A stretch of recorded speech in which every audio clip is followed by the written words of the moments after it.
শিশুরা অতিরিক্ত জেদ কেন করে? তার কিছু কারণ আছে। কারণগুলো হলো বিষণ্ণতা, ক্লান্তি, একঘেয়েমি।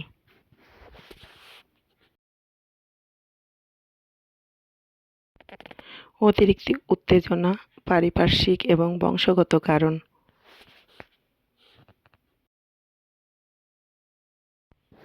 আপনার শিশু অতিরিক্ত জেদ করলে কিভাবে বুঝবেন? কারো সন্তান অতিরিক্ত জেদি বা রাগী হয়ে যাচ্ছে কিনা এটি বোঝা যায় কিছু লক্ষণ দেখে। সেই লক্ষণগুলো হলো খারাপ আচরণ। শিশুটি কোনো কারণে রেগে গেলেই সবার সঙ্গে, বিশেষ করে অভিভাবকের সঙ্গে খারাপ আচরণ করে। সাধারণ কারণেই বা অল্পতেই রেগে যায়, আশেপাশের জিনিসপত্র ভাঙচুর করে। সহপাঠী বা খেলার সঙ্গীদের সাথে মারামারি করে বা সবাইকে মারধর করে। খুব রেগে গেলে নিজেকে আঘাত করে। অতিরিক্ত রাগ হলে অভিভাবক হিসেবে আপনার করণীয়: আপনার শিশু কখনো রেগে গেলে নিজেকে শান্ত রাখুন। এতে সে নিজ থেকে শান্ত হবে বা স্বাভাবিক হবে। শিশু রেগে গেলে তাকে কোলে নিয়ে জড়িয়ে ধরুন, আদর করুন। দেখবেন ম্যাজিকের মতন কাজ করছে। শিশুর রাগ তাৎক্ষণিক কমে যাবে।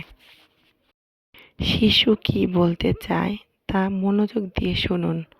তার ভালো কাজের প্রশংসা করুন। পড়ালেখার পাশাপাশি ধর্মীয় অনুশাসন, স্বাস্থ্যবিধি মেনে চলার নিয়ম শেখান। তাদের নিয়মিত খেলতে উৎসাহ দিন। নিজেও শিশুর সঙ্গে খেলাধুলা করুন। প্রয়োজন পড়লে তাদের কোচ হন।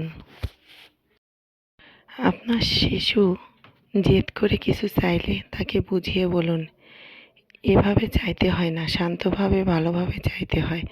দেখবেন কিছুদিনের মধ্যেই তার মধ্যে অনেকটা পরিবর্তন লক্ষ্য করবেন। শিশুকে সবসময় বকাঝকা বা তিরস্কার করবেন না। এতে সে আরও খিটখিটে স্বভাবের হবে। আপনার সন্তানের সামনে তার জিদ নিয়ে অন্য কারো সাথে সেই বিষয়ে গল্প করবেন না। শিশুর সঙ্গে কখনো চিৎকার করে কথা বলবেন না। তাদের সামনে অন্য কারো সাথে ঝগড়া বিবাদ করবেন না। শিশুর সাথে উস্কানিমূলক কথা বলবেন না। প্রয়োজনে হালকা শাসন করুন। শিশুর ভালো কাজের উৎসাহ দিন, প্রয়োজনে পুরস্কৃত করুন। আপনার সন্তানের ওপর সবসময় নিজের সিদ্ধান্ত চাপিয়ে দেবেন না। তাদের নিজেদের সিদ্ধান্ত নিতে সাহায্য করুন। শিশুর সাথে আপনি কখনোই মিথ্যা কথা বলবেন না।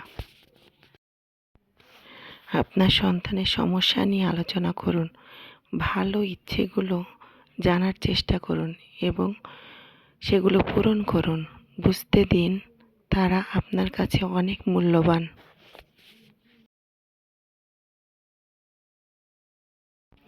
আপনার সন্তানের অহেতুক ভুল ত্রুটি ধরবেন না। কথায় কথায় ভুল ধরবেন না। এতে বাচ্চারা হীনমন্যতায় ভোগে।